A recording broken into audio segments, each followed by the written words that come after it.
हमारा क्वेश्चन है, there is a vertical column which is 3h metre tall. ध्यान से सुनिएगा, there is a vertical column. Vertical column किसको कहते हैं?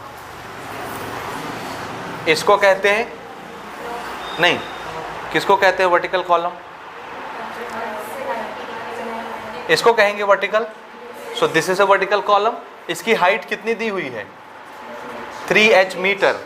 3h मीटर, ये मीटर में है ना। This is the height of vertical column, ठीक है ना। वर्टिकल शब्द में ही अपने आप में क्या छुपा हुआ है कि ग्राउंड के साथ ये कितना एंगल बना रहा होगा? 90 degree. Therefore that's why we will call it vertical. Horizontal के साथ हमेशा कितना एंगल बनाता है वर्टिकल? 90। तो वर्टिकल के अंदर ही 90 डिग्री छुपा होता है। अगर हम आपको नहीं बोले कि परपेंडिकुलर है, राइट एंगल है, समझ रहे हैं, तो भी आपको क्या समझ जाना है, सिर्फ वर्टिकल बोल देने से वो राइट एंगल ही होगा, ठीक है। Now find the angle of elevation. ये है क्वेश्चन वाली लाइन। क्या पूछा जा रहा है? Angle of elevation from a point √3h metre away from the base of the vertical column. Vertical column से कितनी दूर चले हम?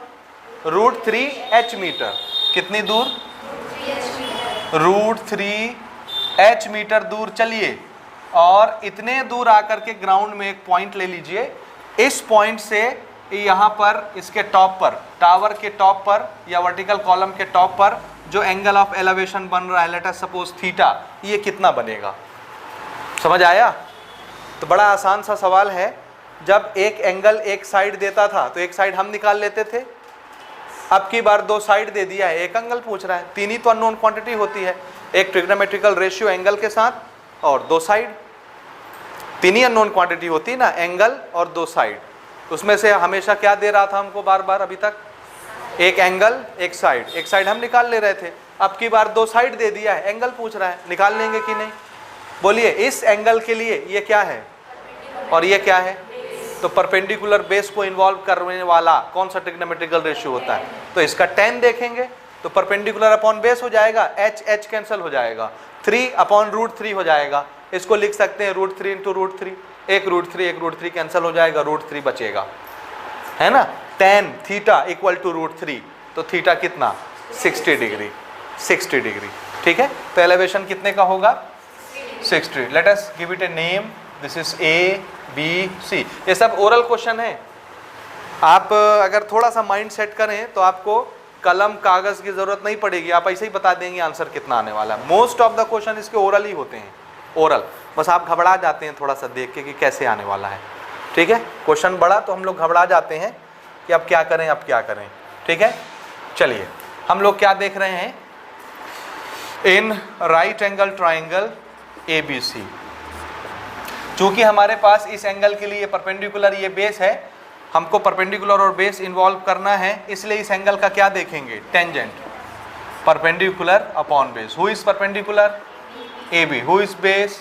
BC। tan theta is equal to AB कितना? 3h। BC कितना? h कैंसिल हो गया, ये सिर्फ क्या बचा? √3/3, 3/√3।